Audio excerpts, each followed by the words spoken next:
Did you know Nigeria almost disappeared in 1967? One single broadcast nearly shattered the unity of Africa's most populous nation. On May 30, 1967, a young military officer named Odumegwu Ojukwu stood before the cameras in eastern Nigeria. His message was as bold as it was shocking. The region was no longer part of Nigeria. It was now a new country, Biafra. What followed was chaos. A nation divided. A bitter war that would leave scars that still linger today. Nigeria gained independence from Britain in 1960, and the world looked on with hope. This was a nation of over 250 ethnic groups, a land of immense diversity and untapped potential.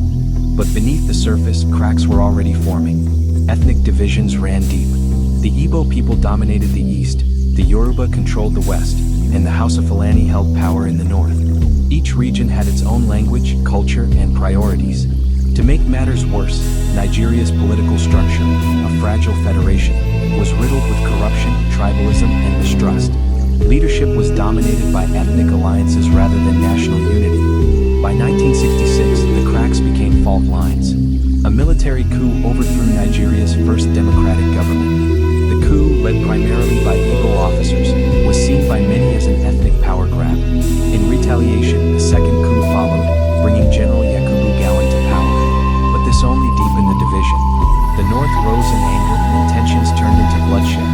In 1966, a wave of violence swept through northern Nigeria. Thousands of Igbo men, women, and children were slaughtered in what became known as the pogroms. Homes were burned. Families were torn apart. Trains carrying Igbo people back to the east arrived full of survivors and corpses.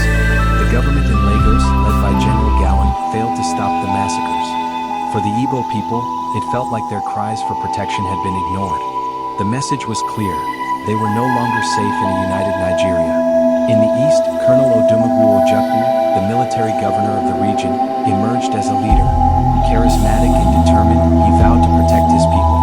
As tensions escalated, Ojukwu and other eastern leaders began to question whether Nigeria could still hold together. Was it time to break away? He declared the Republic of Biafra, a new country comprising the eastern region of Nigeria. For many Igbos, this was a cry for freedom, a chance to escape the oppression and violence they faced in the north. Biafra was rich in resources, particularly oil. Its leaders believed it could thrive as an independent nation. But to the Nigerian government, this was not liberation. It was treason. The response from Lagos was swift and harsh. General Gowon refused to accept the secession. Nigeria is one, he declared, and any attempt to divide it would be met with force. Within weeks, the first shots of the Nigerian Civil War, also known as the Biafran War, were fired. The Nigerian Civil War lasted from 1967 to 1970, claiming over 1 million lives. What began as a political dispute turned into a humanitarian catastrophe. The Nigerian government imposed a blockade on Biafra, cutting off food and supplies. Starvation became a weapon of war. Images of emaciated children shocked the world, yet international intervention was limited. On the battlefield, brothers fought brothers. Entire villages were wiped out. The dream of Biafra slowly crumbled under the weight of hunger, disease, and relentless Nigerian offensives. The secession of Biafra was one of the darkest chapters in Nigerian history. It nearly tore the nation apart. But from this tragedy came lessons. Lessons about the importance of unity, justice, and the need to address the grievances of all peoples. Today, Nigeria still grapples with the echoes of 1967. But perhaps, in remembering the day it almost vanished, it can find the strength to move forward, together. What do you think Nigeria has learned from the Biafran War? Share your thoughts in the comments. And don't forget to like, subscribe, and join us as we uncover more untold